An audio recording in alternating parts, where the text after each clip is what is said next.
I'm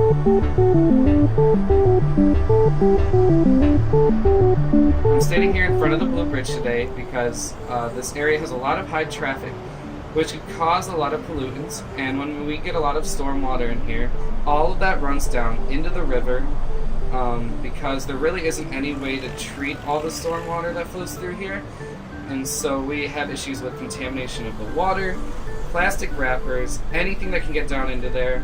All of it eventually flows into the lake, which is 30 miles away, and it happens to be one of our largest freshwater sources, so we need to make sure we keep that clean.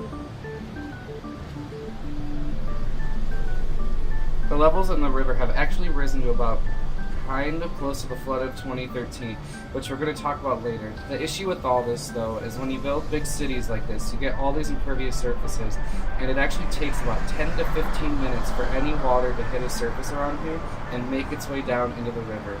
And this causes a lot of issues. We have E. coli problems in here, you get bioaccumulants such as mercury, PCBs, and for this reason, the Grand River has actually been named an impaired waterway in the Clean Water Act 309 Section D.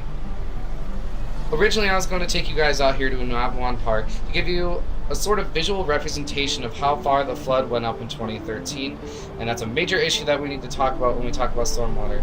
But as you can see, it's actually pretty close to what it was then. We're kind of having our own little flooding issue right now. The reason why we need to talk about this being an issue is because all the stormwater surges into the park because it has no other place to go. When all the water eventually recedes back into the river, it brings everything with it. Any trash that's over here, any litter, actually anything can just go back into the river. And that is, again, a major issue because we are already having an issue with the water being polluted, and we need to make sure that everything that goes into here is clean, or as clean as it can be.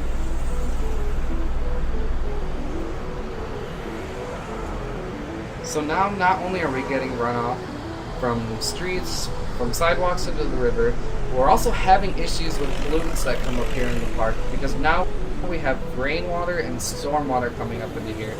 Which brings me to my next point in talking about the wastewater treatment plant here in Grand Rapids.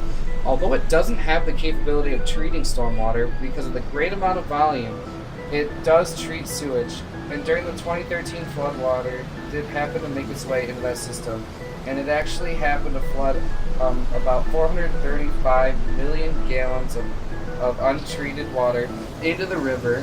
And there was actually a statement sent out by the waste treatment plant in the city saying that if the whole infrastructure went down, that for about 30 days until it was up and running again, all the sewage from all the residents would be pumped directly into the river, which is obviously something that would take a very, very long time to recover from. I'm sure many of you are wondering why, as voters, this matters to you. We actually happen to be downstream from Grand Rapids, and I know many of you take pride in your school, so let's try and keep the heart of Laker territory clean and pollutant-free.